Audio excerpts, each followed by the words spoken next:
Saudara, terima kasih Anda masih menyaksikan Aceh hari ini. Informasi lainnya, untuk meringankan warga miskin, pemerintah kembali menyalurkan bantuan pangan untuk masyarakat di Kabupaten Aceh Jaya. Bantuan yang diterima tersebut merupakan penyaluran tahap ketiga dengan jumlahnya 10 kg per satu penerima bantuan.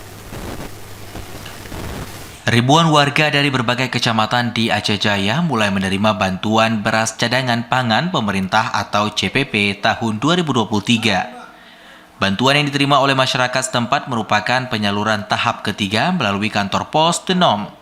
Pemberian bantuan beras cadangan pemerintah untuk masyarakat miskin di Kabupaten Aceh Jaya dimulai sejak bulan April, Mei, dan terakhir bulan Juni 2023 dengan jumlah satu penerima sebanyak 10 kg. Untuk wilayah pos Tenom sendiri terdiri 3 kecamatan, yaitu Kecamatan Tenom, Pasiraya, dan Kecamatan Panga. Sementara penyaluran bantuan beras disalurkan per kecamatan dan tidak lagi berpusat di Kecamatan Tenom.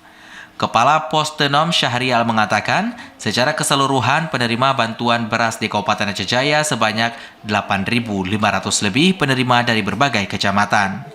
Untuk pembagian melalui Pos Tenom sendiri sebanyak 2.993 orang dari 3 kecamatan, yaitu Kecamatan Tenom 1.229 orang, Kecamatan Pasiraya 806 orang, dan Kecamatan Panga sebanyak 904 orang. Ini bantuan cadangan beras pangan atau CBBP yang berjumlah di Kecamatan Tenom sendiri berjumlah 22 desa dengan jumlah penerima 1.229 kpm dengan bantuannya beras 10 kg per kpm. Sedangkan wilayah Pasiraya itu 806 orang kpm dan Panga 904 kpm. Itu yang pertama baru sampai untuk kita salurkan di kantor pos Tenom. Ini tahap yang ketiga dari bulan puasa, bulan 4, 5, dan 6 bulan terakhir ini kan.